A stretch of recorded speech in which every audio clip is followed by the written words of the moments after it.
স্বপ্নে মৃত মানুষ দেখলে কি হয় এবং মৃত মানুষ যদি আপনাকে ডাকে অথবা আপনার কাছে কিছু চায় অথবা আপনাকে কোনো ইঙ্গিত দেয়, এর ব্যাখ্যাটা কি হতে পারে? আল্লামা ইবনে শিরিন রাহমাতুল্লাহ আলাইহি চমৎকার ভাবে এই ব্যাখ্যাগুলো আমাদেরকে দিয়েছেন। স্বপ্ন সাধারণত স্থান কাল পাত্রভেদে ব্যাখ্যা হয়ে থাকে, তবে আপনি যদি কোনো স্বপ্ন দেখেন, এই স্বপ্নটা কোনো জ্ঞানী ব্যক্তির কাছে, যিনি জানেন, যিনি ব্যাখ্যা বোঝেন, তার কাছে আপনি এটা ব্যাখ্যা চাইবেন। উনি যে ব্যাখ্যাটা দিবেন আপনি সেই অনুযায়ী আমল করবেন ইনশাআল্লাহ। স্বপ্ন সাধারণত মানুষগুলোকে কয়েকটি কারণে দেখানো হয়। আমরা জানি মুমিনের স্বপ্ন কিন্তু সত্য হয়। আমরা অনেকেই নিছকভাবে ভেবে নেই যে স্বপ্ন দেখেছি এর কোনো গুরুত্ব নেই। না, মুমিনের স্বপ্নের গুরুত্ব আছে। মুমিনের স্বপ্নগুলো নবুয়তের 46 ভাগের 1 ভাগ। অতএব আপনারা স্বপ্ন দেখার পরে কোনো বিশেষজ্ঞ মানুষের কাছ থেকে জেনে নেবেন এবং জেনে সেই অনুযায়ী আমল করবেন। প্রথম নম্বর কথা হলো, মৃত মানুষকে কেন দেখানো হয়? মৃত মানুষকে এজন্য দেখানো হয়, এটা তার জন্য একটা সতর্কতা।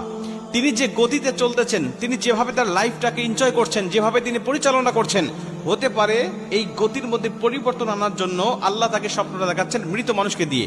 মৃত মানুষ যেন তাকে এটাই স্মরণ করিয়ে দিচ্ছে যে অচিরেই আমার মতো তোমাকেও কিন্তু চলে আসতে হবে। তুমি যে ধারায় চলতেছো, যে গতিতে দুনিয়ার জমিনে পা ফেলাচ্ছ, এরকম ভাবে আর কিছুদিন পারবে না, তোমাকে আমার দিকে ফিরে আসতে হবে। অতএব তোমার গতির মধ্যে তুমি চেঞ্জ নিয়ে আসো, তুমি তোমার পরিবর্তন নিয়ে আসো, বেশি বেশি আমল করতে থাকো, নামাজ পড়ো, সত্য কথা বলো, সৎ পথে চলো।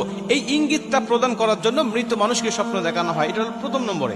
দ্বিতীয় নম্বরে, মৃত মানুষ যদি আপনার কাছে কিছু চায়, তাহলে আপনি ভেবে নিবেন যে তার জন্য কিছু দান সদকা পাঠাতে হবে, তার জন্য কিছু সবরেসানি করতে হবে, গরিব দুঃখীদের মাঝে কিছু দান করতে হবে, ইয়াতিম মিসকিনদেরকে কিছু খাবার দিতে হবে। তাহলে এই সওয়াবের একটা অংশ তার আমল নামায় চলে যাবে। হতে পারে আপনার কাছে কিছু চাচ্ছে বলতে আপনার কাছে হয়তো বা কিছু সওয়াব চাচ্ছে, কিছু আমল চাচ্ছে, যেগুলো আপনি তার জন্য করবেন।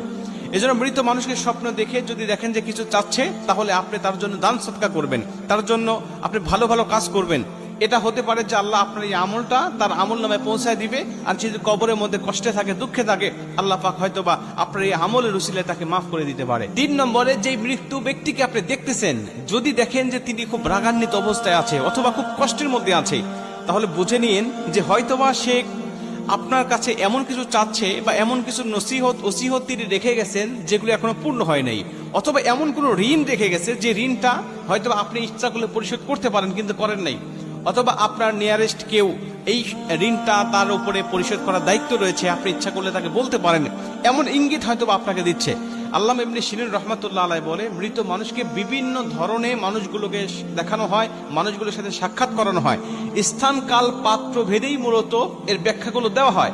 অতএব যখন কোনো মানুষ স্বপ্ন দেখবে, এই স্বপ্নগুলো কিভাবে দেখেছে এর পূর্ণ কথাগুলো যদি কোনো বিশেষজ্ঞ আলেমকে বলতে পারে, তাহলে উনি এগুলো বিচার বিশ্লেষণ করে একটা সঠিক